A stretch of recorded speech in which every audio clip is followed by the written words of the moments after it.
Ini ada dua materi hari ini, insya Allah seperti biasa. Yang pertama judulnya klasifikasi hukum syar'i. Klasifikasi hukum syar'i. Yang kedua, mewaspadai lahan tatkala membaca Al-Quran. Biar karena masih pagi, kita bahas yang pertama dulu ya. Ini lebih mungkin banyak istilahnya di bagian kedua. Yang kedua itu lebih.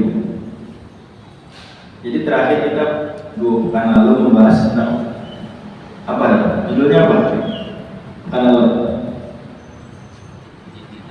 ijtihad, ittiba dan taklid. Kita udah dudukan. Apa itu ijtihad? Itu proses seorang ulama apa yang dia meneliti hingga menghasilkan satu hukum. Misalnya dia ada kasus baru nih,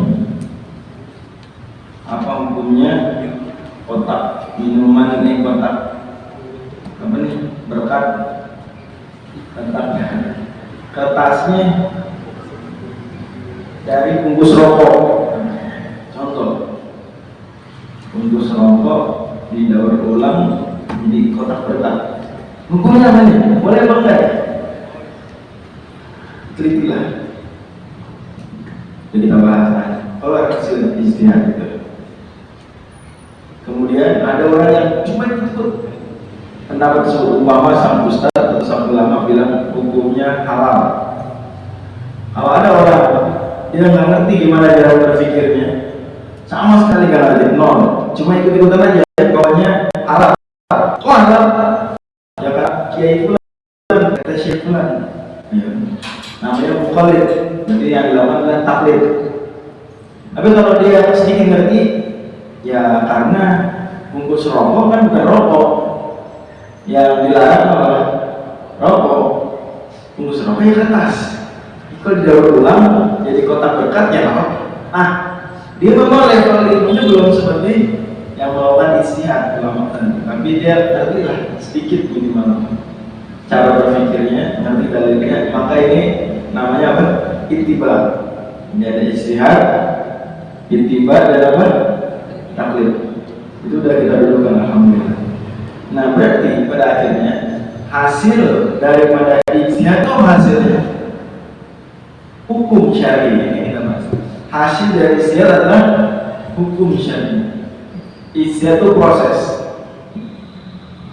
menghasilkan hukum syar'i. Hukum syar'i tadi kita bahas di sini ada 10 ya.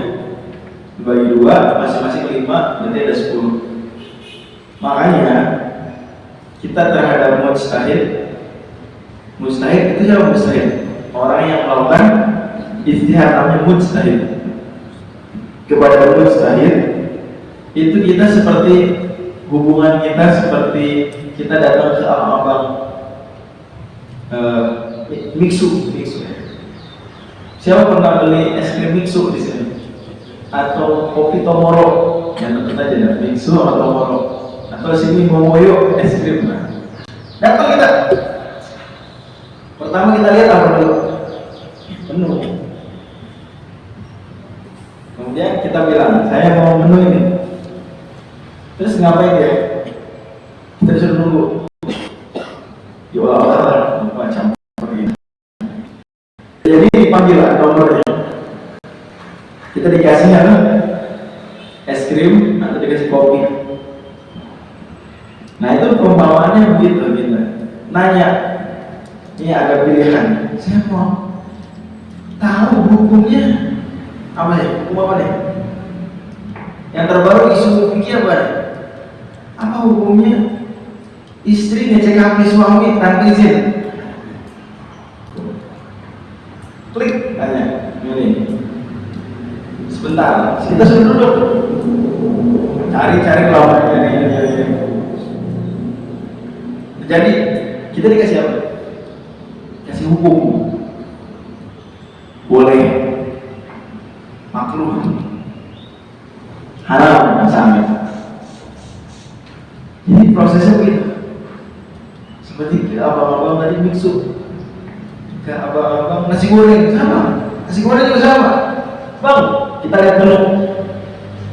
nasi goreng gila spesial. Ini gilanya spesial, bukan gila biasa.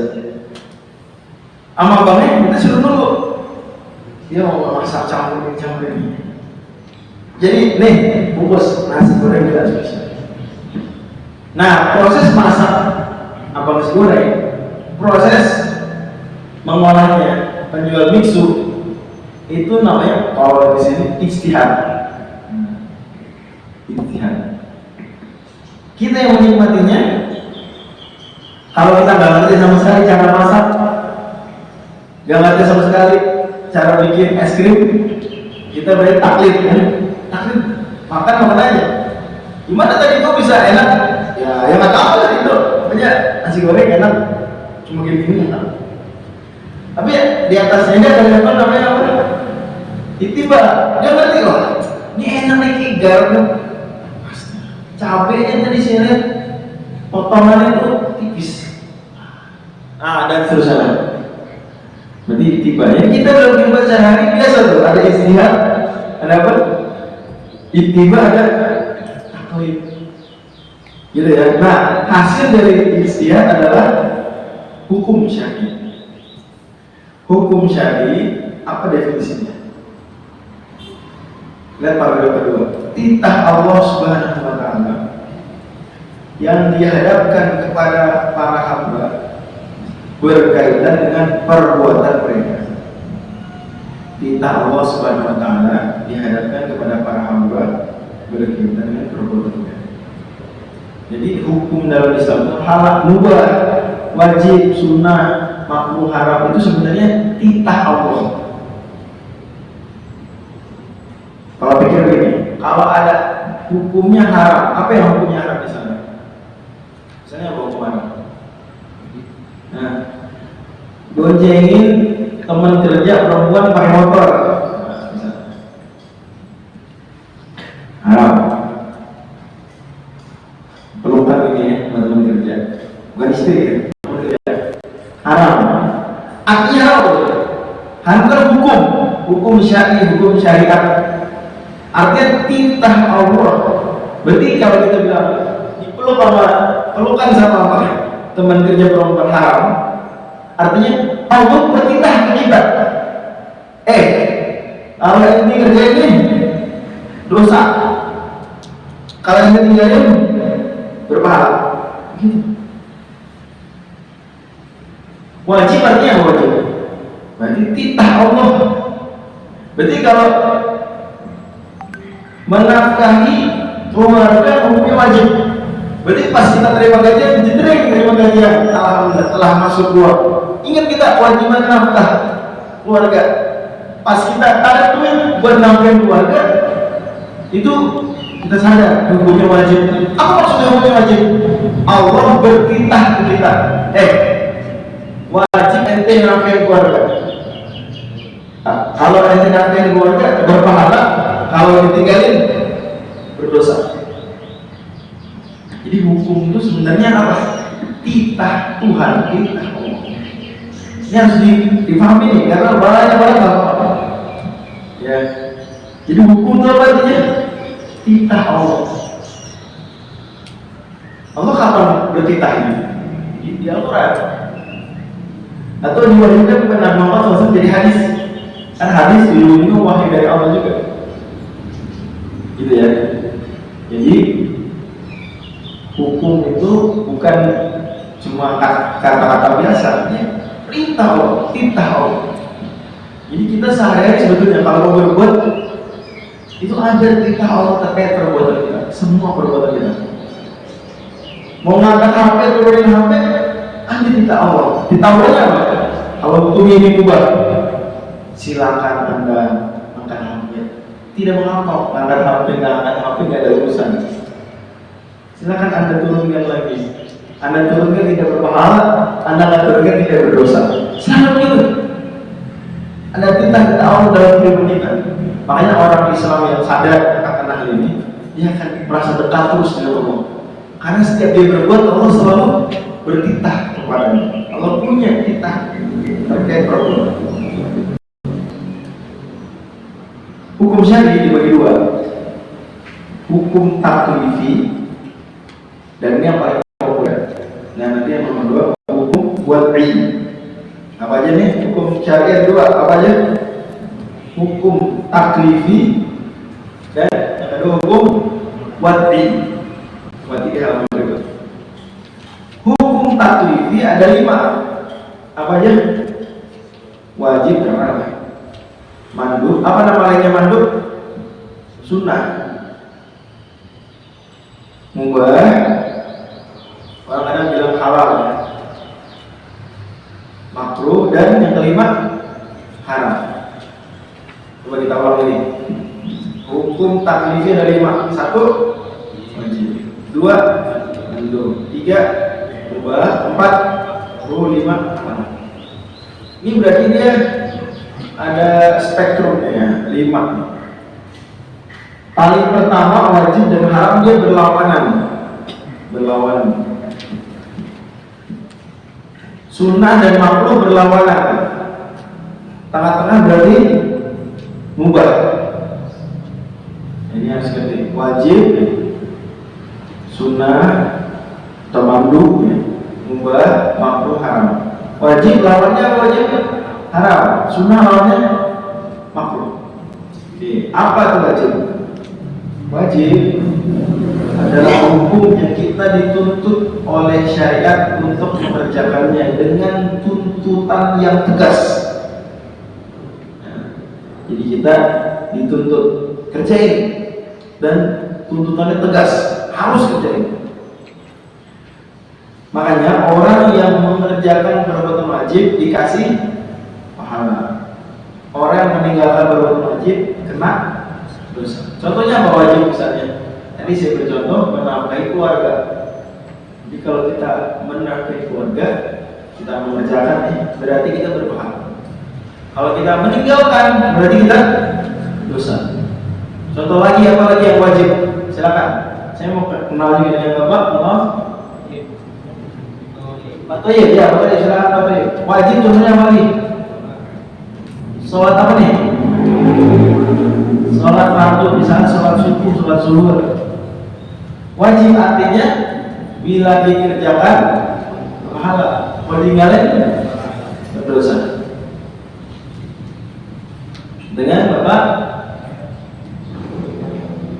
Hidayat. Apa lagi contoh wajib?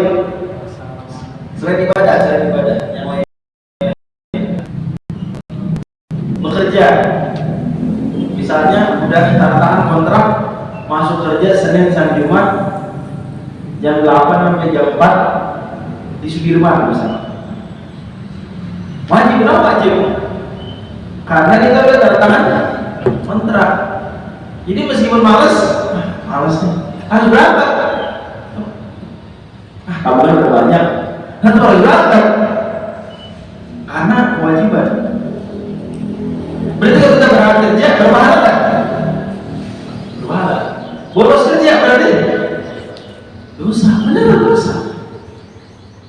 Jangan main ya, jangan main. Oke, mandub di bawah ini sunnah. Apa itu sunnah?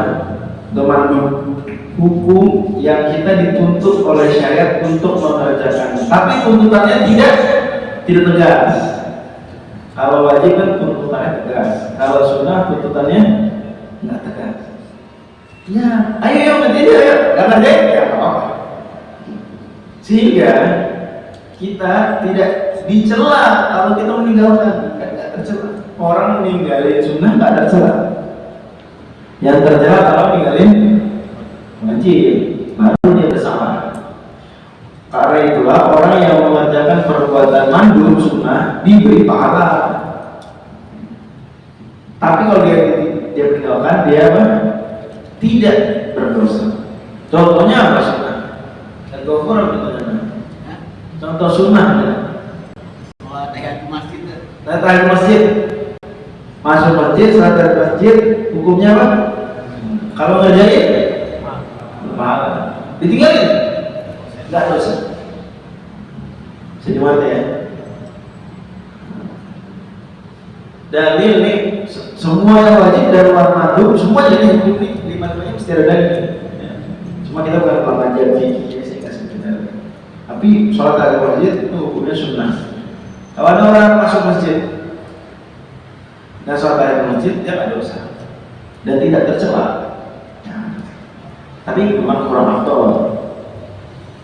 Yang afdolnya dia apa? Saya nggak pahala di luar kesempatan. Ibaratnya ada orang beri duit 100.000 di depan, kita diemin aja, udah aman. Orang pada dapat, nggak ngantri loh, nggak ngantri. Ya, datang ambil, nggak ngantri, nggak mau ngantri. Tapi kita malas, ya sayang, gitu. Apalagi contoh sunnah. Pak gimana? Pak siapa? Aduh, Ustaz Kemal Nurjannah. Semangat. Ya benar. Udah lama gak ketemu. Contoh sunnah. Sholat qobliyah tadinya ya. Itu pas sholat ya. Nurjannah. Kapan saya terakhir chat sama Bapak? Tahun lalu, Agustus 2023. Jadi Mas Mantan nyebutin ketua IKM ya, Nurjannah. Masih ya? Ustaz Gubernur benar masih ya? Enggak sampai ini enggak. Seumur hidup.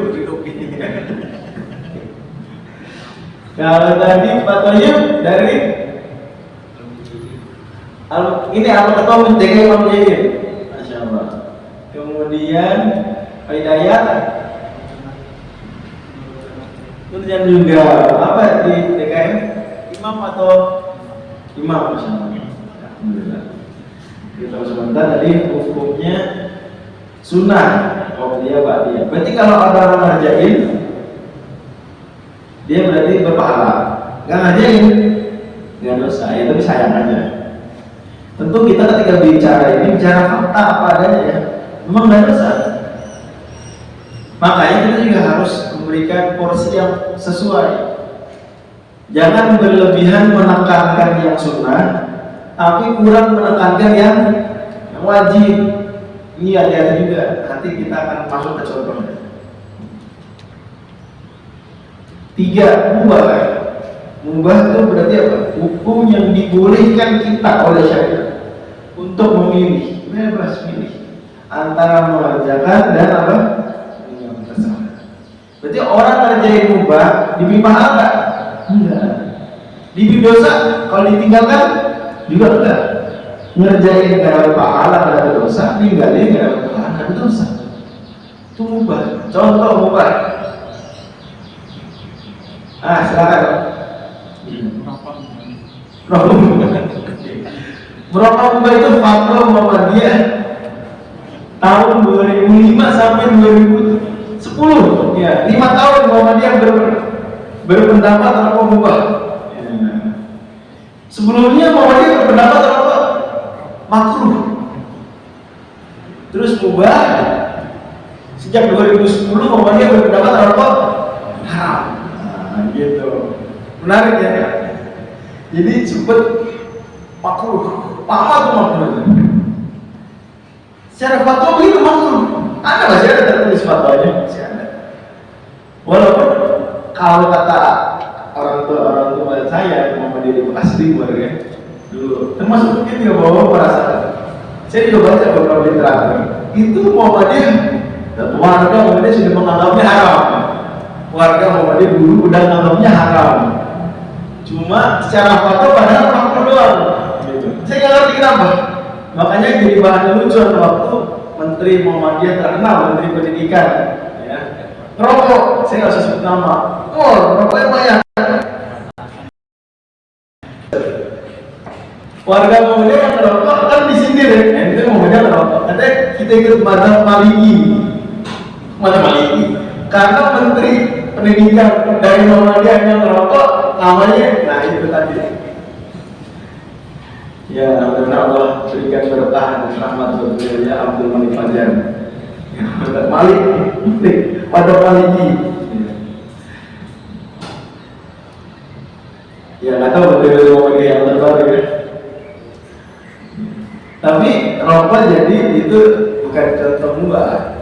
Kecuali tadi fatwa omongan dia tahun 2005 sampai 2010, 5 tahun. Itu fatwanya mubah. Jadi yang benar kalau sekarang haram. Ya. Tapi nggak apa-apa.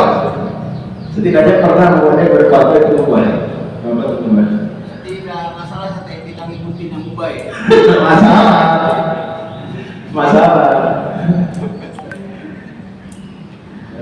Nanti boleh kita bahas di diskusi ya. Emang bisa hukum itu berubah-ubah? Nanti kita bahas di diskusi. Memilih juga tahu ya nih. Apa? Ya apa memilih kan ada 3 fatwa nih. Enggak, udah nggak berlaku, 2 lagi udah nggak berlaku. Yang terakhir tuh paling update ya. Mirip undang-undang lah, peraturan undang-undang kalau diganti ya udah nggak berlaku. Ya, lex posterior, ya lex yang apa namanya interior, hukum yang setelah membatalkan hukum yang sebelumnya. Kemudian lex posterior, dan lex prior ya, hukum sebelumnya, hukum setelah membatalkan hukum sebelumnya. Jadi fatwa juga begitu bisa. Namanya fatwa baru nih, yang lama nggak berlaku. Contoh subuh lah, tadi ditanya subuh 8 menit ya, momennya dulu sama aja, sekarang lebih telat 8 menit, itu yang terbaru. Ya nanti kita bisa diskusi soal itu.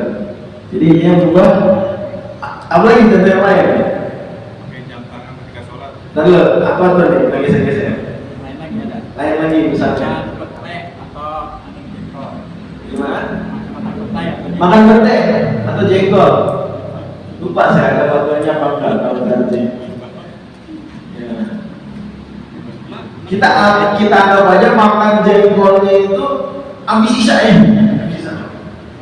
Karena kalau sebelum isya itu bisa kena ada makruhnya itu. Karena kalau mau sholat kita dilarang makan yang aromanya kuat.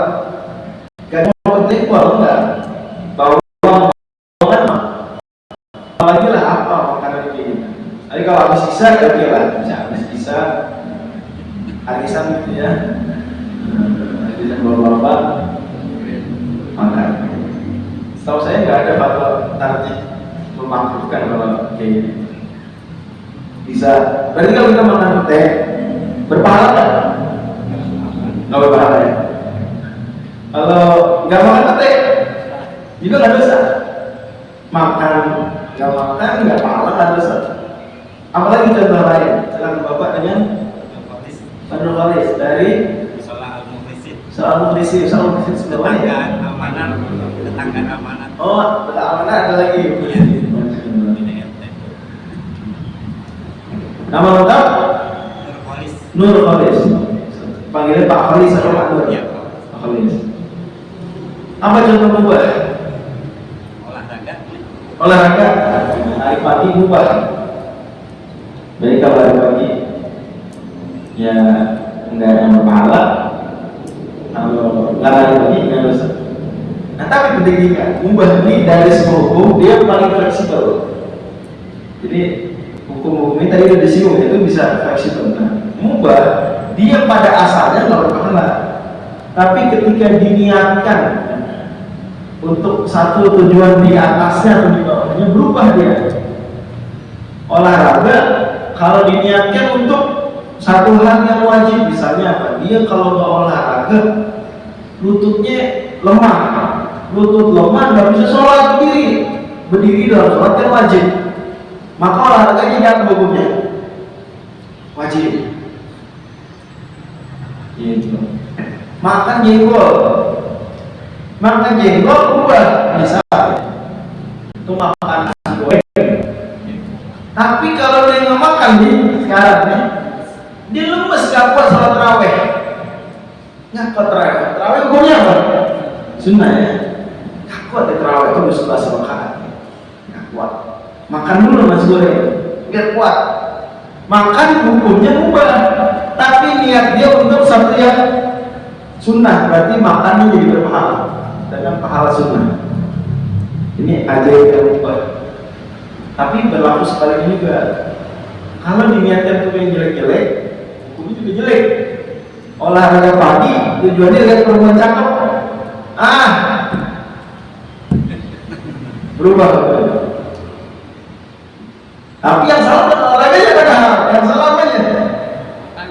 Niatnya itu, matanya itu. Gitu ya. Wah, olahraga pagi semangat ke mana? Ke UI. Ngapain? Biar yang lihat-lihat gitu. Itu berubah. Tapi dia apa adanya, nggak ada urusan, nggak berpahala. Boleh. Kalau Allah bilang, kalau Allah bilang, silakan. Aku nggak suruh, aku nggak larang, silakan. 4. Kalau berikutnya, makruh. Apa itu makruh? Hukum yang kita dituntut oleh syariat untuk meninggalkannya.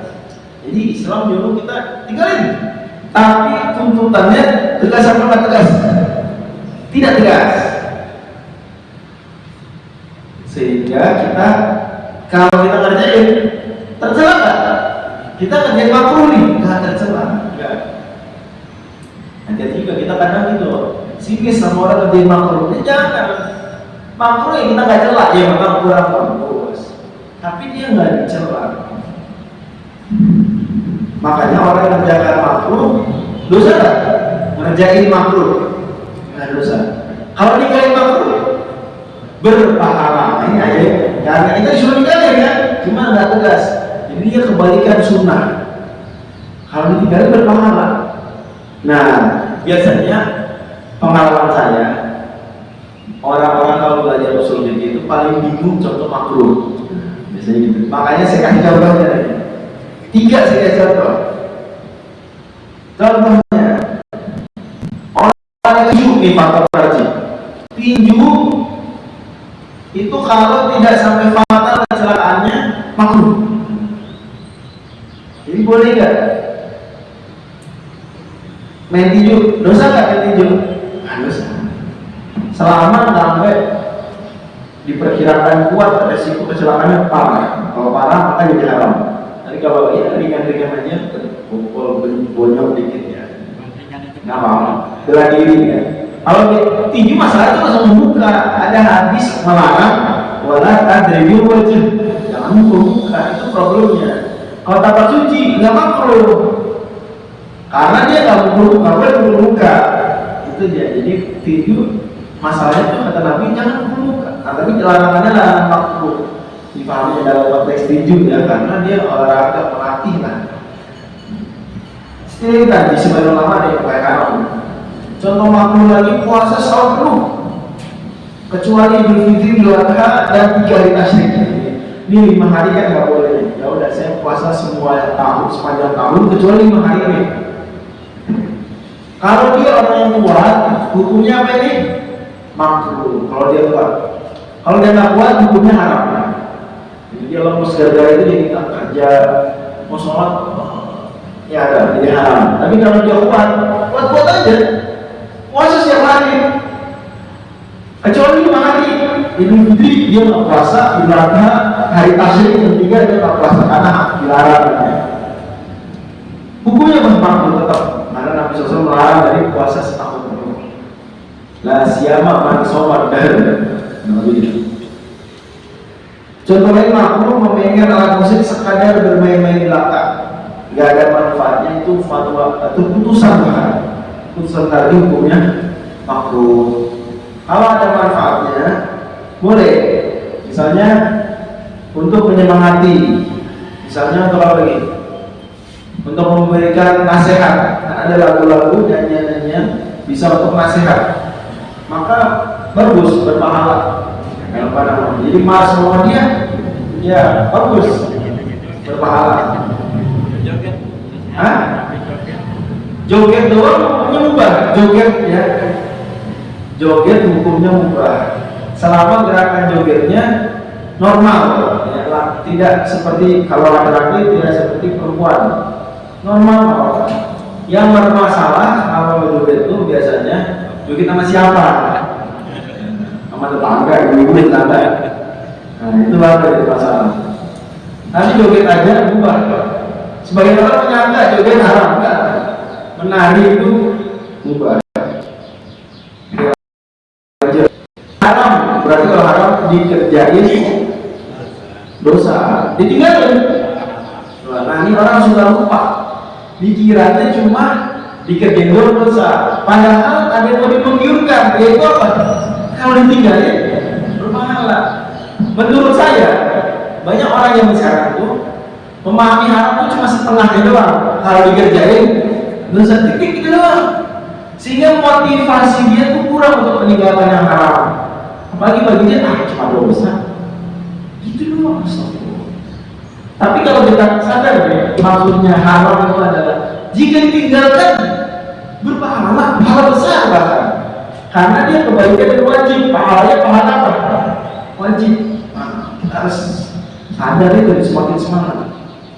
Contoh, saya beri contoh. Berarti orang lebih haram kalau terjadi dosa, kalau meninggal berpahala. Misal di fatwa tarjih itu ada fatwa haramnya berduaan laki perempuan kagak ada mahram, haram. Berarti gimana berarti? Kalau kita berduaan sama teman kantor haram, ada mahram. Berduaan di dalam taman hotel. Orang cuma bilang, Ustaz anjing sama orang Ustaz cuma berduaan, ya udah haram berduaan. Apalagi kalau apa lagi? Cuma berduaan aja nih, nggak ada apa Ustaz, ya udah haram. Memang ide haram tuh, yang haram kan cuma zinanya, tapi yang haram juga apa? Mendekatinya. Ini juga orang juga banyak salah paham. Yang kita nggak zina kan, cuma pelukan doang nggak zina. Iya zina oke dosa, tapi pelukan juga dosa, haram juga. Berduaan haram. Nah, kalau kita kabur tuh dari berduaan itu, nggak mau keluar, berpahala. Jadi setiap kali ada godaan, kita tinggalin godaan haram, tinggalin berpahala. Sekarang lagi hari pagi, depan kita atau sekeliling kita ada perempuan-perempuan buka aurat, pakai celana pendek lah, pakai jilbab, baju ketat. Apa hukum ngeliatinnya? Haram. Berarti kalau kita ngeliatin, kalau kita nggak ngeliatin, kita lihat pohonnya, lihat pohon, atau lihat tanah, atau lihat langit, lihat apalah, lihat jalan, lihat depan, yang jangan ada perempuannya. Berarti apa? Berpahala. Berarti hari pagi itu bisa nabung banyak pahala tuh. Beneran dong. Selain olahraganya yang menyehatkan badan, juga kalau dia selama hari pagi menundukkan pandangan. Nunduk tuh harus nunduk ini ya, enggak. Yang penting jangan lihatin. Kalau lihat kasihnya dimaafkan kan, sekali sedetik, terus lagi yang lain. Ya terlihat ya, palingkan. Nggak mungkin sekali. Maksudnya? Yang tadi kan melihat sesuatu itu sekali nggak mungkin kayaknya. Yang mungkin apa? Contoh. Kali-kali kemungkinan. Karena kan kita lihat di depan kita kebetulan yang tadi Ustaz bilang ya. Ya. Iya, nggak mungkin sekali gitu kan. Kenapa nggak mungkin? Kan bisa aja. Sekali nggak lihat lagi. Belum pernah kayak gitu. Ya belum pernah udah nggak mungkin. Belum pernah harusnya dicoba. Bisa. Ada 100 perempuan kayak gitu. Yang penting jangan ngulang ke perempuan yang sama. Dan ketika ngeliat ke perempuan yang baru cuma sedetik bisa. Bisa. Bayang nggak? Mungkin nggak? Itu dia berhubungan mana itu maksudnya. Sebagai orang memang mau selesaikan, saya setuju sama Bapak. Ada yang orang tuh nganggap ngomong kosong gitu nggak bisa di Jakarta. Enak. Syariat kok bisa di semua tempat. Syariat Islam bisa. Sekarang tanya, kalau di Jakarta di Mekah bisa? Saya tanya nih, kalau di UI nggak bisa, terus di Masjid Haram bisa? Kalau di UI ini kita memustahilkan, di Masjid Haram dimustahilkan harusnya. Cuma di Masjid Haram nggak ada perempuan cakep. Nggak ada. Mana perempuan cakep? Banyak. Kita bisa ngeliatin cakep. Dari negara inilah, negara itu nggak lebih keren-keren lagi daripada orang Indonesia. Atau jangan pernah banyak orang ya. Banyak orang kan dari luar negeri, wah, Korea, Uzbekistan, Turki, apalah. Inggris gitu. Wih, itu bisa juga godaan juga. Nah itu sekarang ngeliat terus wajah penikmat kecantikan itu haram. Yang nggak haram itu kalau melihat doang. Untuk kerja nih, kita kerja lihat muka doang, muka orang juga bukan orang ya. Kita kerja, teman kerja kita perempuan, boleh kita saat rapat ngeliatin mukanya? Boleh. Saat kerja, boleh. Mbak Indomaret, Alfamart, Suleman, boleh nggak liatin mukanya dong? Saat transaksi, boleh. Guru ngajar perempuan, boleh lihat mukanya aja ya. Boleh. Jadi yang nggak boleh itu kalau ngeliatin muka, dinikmatin kecantikannya, boleh, haram. Atau melihat aurat, meskipun nggak kita nikmatin, ya. Dan itu mungkin karena sedetik itu dimaafkan. Dalam hadis Abu Dawud itu, fa'inna al-qalula wa laysa al-akhir. Intinya saya mau bilang, bahwa perbuatan haram ini kalau kita tinggalin berpahala, gede pahalanya. Gedean mana pahala ninggalin haram atau ninggalin makruh? Ninggalin haram. Gedean mana pahalanya wajib apa sunnah? Oke, berarti gedean mana pahalanya? Ninggalin haram apa ngerjain sunnah? Mana ninggalin haram apa ngerjain sunnah? Gedean pahala ninggalin haram. Kita ditawarin serangan fajar 100.000, nggak mau, haram, suap, money politik. Sama sedekah, masukin ke kotak masjid 100.000, mana lebih gede pahalanya? Menolak serangan fajar 100.000 apa sedekah 100.000 ke masjid? Menolak. Kenapa itu? Meninggalkan haram lebih gede pahala daripada mengerjakan sunnah. Silakan. Gitu ya. Nah silakan, boleh diskusi. Kalau masalah minumnya Pak, minuman yang dilabel halal, adalah sebenarnya haram. Ya. Itu bagaimana? Jadi MUI dapat klarifikasi bahwa ini problem dari peraturan baru ya di Undang-Undang Cipta Kerja, Undang-Undang Nomor 7 Tahun 2023, bahwa produk halal itu ini bagian ikan nih sekarang ya Pak, Ketua BPJPH baru ya, badan ya yang menjamin produk halal. Lebih hekal ya, semoga Allah maka beri bantuan lah untuk menjamin amanah yang tadi ini. Jadi tapi aturannya tidak ada sebelumnya. 2023 itu semua produk boleh mengaku halal dulu, boleh ngaku halal sambil tetap lurus. Jadi problemnya itu self declare halal SDH. Tapi yang udah bilang kalau memang setelah dicek nggak layak akan dicabut. Gitu. Jadi itu penempelan label halal itu mengaku doang. Jadi kita punya produk akui dulu halal, tapi dicek baru. Agak unik dong ya, agak unik. Tapi harus dicek. Ya, kalau aku doang nggak ada pengecekan itu bisa kena sanksi administratif kalau nggak diurus. Oke. Sekarang pertama berarti menundukkan pandangan 5 menit sama ngaji 5 menit, mana lebih gede pahalanya? Menundukkan pandangan 5 menit. 5 menit di kereta, terus setengah jam di kereta. Banyak godaan kita terus dudukkan pandangan. Gak mau lihat. Sibukkan diri dengan yang lain. Baca kayak apa? Setengah jam lebih gede pahala daripada baca Quran setengah jam. Karena baca Quran hukumnya apa? Setengah jam sunnah. Menundukkan pandangan, meninggalkan haram ya. Pahalanya pahala besar wajib. Oke. Berarti hidup kita penuh dengan 5 hukum ini. Ada nggak perbuatan kita yang nggak masuk 5-5-nya? Nggak ada. Semua perbuatan kita masuk 5-5-nya. Mulai dari bangun tidur, aku terus mandi, tidak lupa menggosok gigi, semua ada. Bangun tidur, mandi, menggosok gigi. Mandi apa ya? Anak kecil padahal. Kan laku anak kecil tuh. Kok mandi sih bangun tidur? Kayak bawa bapak. Terus mandi. Apa nggak suruh jangan? Nggak tahu lah. Intinya mandi mubah, sikat gigi sunnah, sikat gigi sunnah. Mandi bisa jadi mubah tapi bisa naik jadi sunnah. Terus gitu. Naik motor tergantung mau kemana. Mau kerja naik motor jadi wajib. Kalau kerja wajib, naik motor sarana bukan wajib berkendara. Terus istirahat makan siang. Tiduran dulu sampai. Kenapa istirahat? Kenapa lebaran? Biar kuat kerja jam 1. Ya udah berarti kerja wajib, berarti istirahatnya wajib.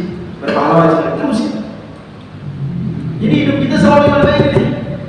Ada selalu. Nggak ada satupun meskipun bengong perbuatan. Ada hukumnya nggak? Ada minimal hukumnya mubah. Bengong. Gitu ya. Allah. Ada pertanyaan lagi sampai sini? Silakan. Ya. Hanya Bapak mau? Saya Tawawi. Pak Awi. Dari Amanat. Amanat. Bisa tadi masalah bahas hukumnya, terutama masalah yang tadi ada masalah serangan fajar. Serangan fajar. Iya, kira-kira ramai kan di serangan kami. Bagaimana kalau salah satu kontestan itu memberikan janji-janji kepada misalkan kepada inilah taklim inilah kegiatan ini, seandainya saya menang taklim ini akan saya ini apakah bagi si penerima itu kan dia tidak meminta ya, cuma si kontestannya aja yang memberikan janji-janji, itu pun belum terbukti apakah dia nantinya menang atau tidak. Itu gimana tuh Kak? Kalau janji selama nanti kita bicara janji ya, kan kita nggak menerima apa-apa, dia cuma janji aja. Dia janji kalau pilih jalan tol Kutusan bisa dilewati motor misalnya. Kalau kepilih ada makan malam gratis buat warga Beji, di luar Beji semangat pilih calon wali kota nomor 4. Kenapa makan malam gratis dan kita bisa naik motor masuk tol Kutusan? Jadi kesawangan kalau tol naik motor. Kalau itu jadi doang itu nggak memenuhi pasal nggak memenuhi riswah, suap enggak. Kalau kita milih atas dasar janji tersebut nggak apa. Tapi yang nggak boleh adalah apa? Mendapatkan sesuatu dulu sebelum melakukan. Ya Allah itu baru kena pasal riswah. Iya. Ada lagi silakan. Yang terkait ini konsep-konsep ini jelas semua ya. Bisa dipahami nih hubungan 5 hukum ini. Ya, alhamdulillah. Lanjut. Hukum wad'i apa? Ya. Kurang akrab mungkin telinga kita. Wajar. Ada 7 saya lupa, saya edit harusnya 5. Tadinya saya 7 cuma biar sama-sama 5, saya hilangin 2. Apa-apa. Jadi diralat. Yaitu hukum-hukum yang dijadikan ketentuan atau hasil dari perbuatan ada 5. Saya tulis 7 di sini. Tadinya memang 7, cuma penuh file halamannya enggak 2 halaman nanti kelebihan. Terus juga biar 5 sama 5 gampang diingatnya, saya lagi 2. Dan itu nggak apa-apa boleh kan? Dia memang ada 7, tapi 2 saya ada 5. Satu sebab itu gara-gara melakukan sesuatu kita dapat sesuatu sebab. Misalnya kasih di sini, kalau ada tanah mati tak bertuan, ini aturan dulu sebelum ada buku agraria, undang-undang buku agraria, undang-undang 5 tahun 60. Itu kita kalau memakmurkan tanah mati tak bertuan, nanti pemerintah memberikan kepada kita tanah tersebut. Kalau orang sudah mimpi basah, berarti jadi apa? Balik. Berarti mimpi basah sebab dia balik. Itu aturan Allah Subhanahu wa taala tentukan juga. Syarat. Misalnya kalau udah setahun berlalu harta, maka wajib zakat itu syarat. Sholat syaratnya apa? Wudu. Penghalang mani, membatal-batal atau yang menghalang-halang misalnya. Kalau seorang ahli waris, maka dia boleh menerima wasiat. Nggak boleh ahli waris nggak boleh menerima wasiat. Ya, boleh diizinkan sama semua ahli waris yang lainnya. Pada asalnya nggak boleh. Karena di dalam hadis ini la wasiat ahli waris, tidak boleh wasiat untuk ahli waris. Ahli waris dapat warisan aja. Yang dapat wasiat selain ahli waris. Berarti statusnya sebagai ahli waris itu mani penghalang dia dari dapat wasiat. Contoh lain misalnya mani penghalang adalah seorang kalau masih umroh boleh nikah. Lagi umroh nih boleh nikah nggak? Nggak boleh. Tunggu selesai umrohnya. Berarti status dia dalam kondisi umroh itu penghalang mani. Sah dan batal ini juga sah, misalnya nikah secara aturan sah.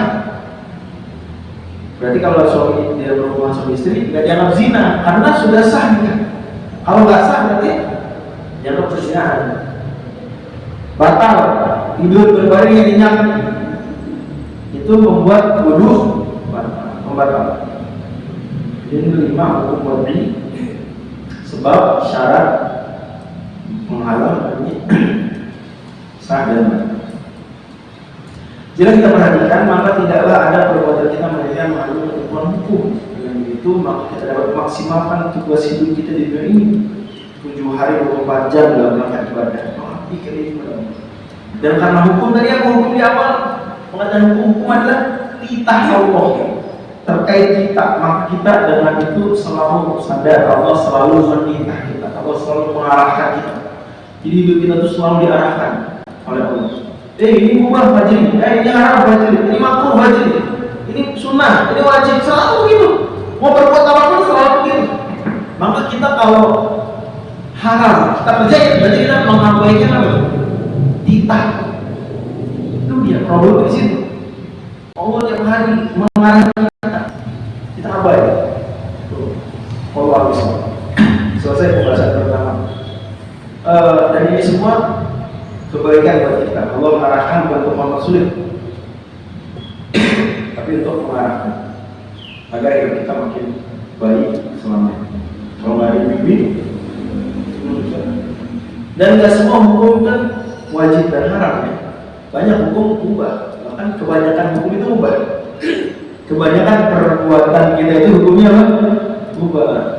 Nggak tahu berapa persen ya, tapi banyak, paling banyak ubah. Ya, ada pertanyaan lagi silakan. Kalau kita istirahat dikit 5 menit nanti lanjut.